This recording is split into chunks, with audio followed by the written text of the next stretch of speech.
Yo, what's up mga kapatid?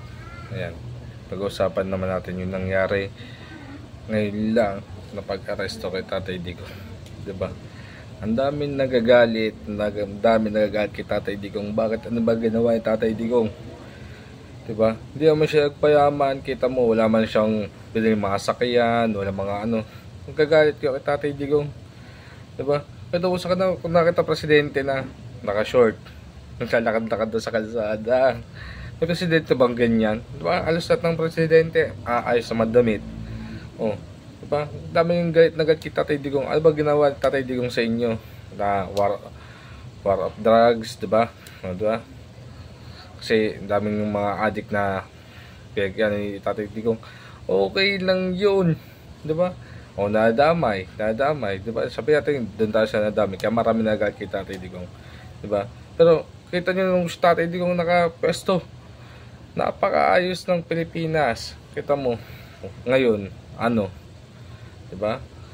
Ang daming ngayon nangyayari, ang daming kriminal, ang daming addict, ang daming pag pulis ang napatay, okay lang. Pero pag addict ang napatay, ewan ko na lang, makakagigil kayo, diba? Hindi dapat ganun. Kung sino pa yung magmamalasakit sa Pilipinas, siya pa yung ikukulong, siya pa yung huhulihin, diba? Nakakatawa naman yung Pilipinas talaga.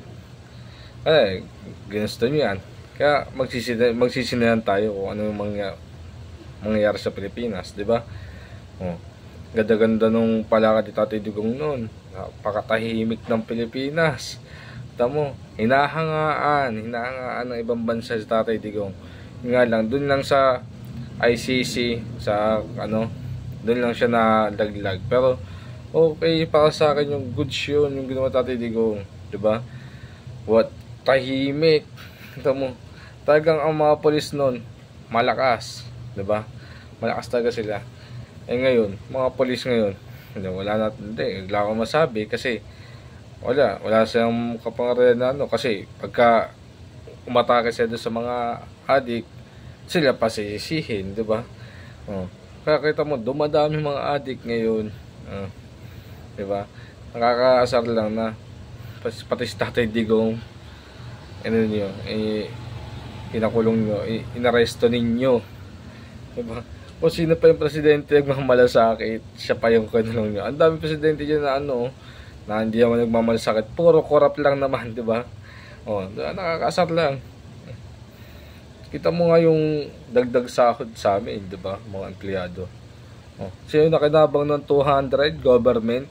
Diba? Government na nakinabang nun. Tapos ano mangyayari? Government dagdagan ng taas sahod, 200. Tapos kami mga nasa mababa lang, kinalitasan pa ng SS na napakalaki. Sa amin bumawi yung SS. Anong nangyari sa inyo? Kakasar naman, no? Diba? Kaya mas okay pa sa akin sa Tatay Digong talaga. Wala akong masabi kay Tatay Digong, napakabait, diba? Kasi hindi ko pa nakikita, kasi yung time na yun mayroon talaga makita sa Tatay Digong. Pero mababaltaan mo na Tatay Digong ganito, ganyan, sumasama pa sa mga barangay, nag-drug raid. Nakakita, sige, try mo yung presidente, papuntahin mo, diba? Kaya ba nang gawin yung ginagawa ni Tatay Digong? Hindi, kasi nga Tatay Digong para sa Pilipinas yun, kahit sa kamay na bakal yan, tama naman siya, diba? Ang dami nag-welga, ang dami nagagalit na naman. Pag kayo, yung mga nagagalit, pag kayo itakan mga adik dyan, kita nyo, magagalit kayo. Dapat huwag kayo magalit kung ganoon, kasi mas kinakampay yung mga adik diba?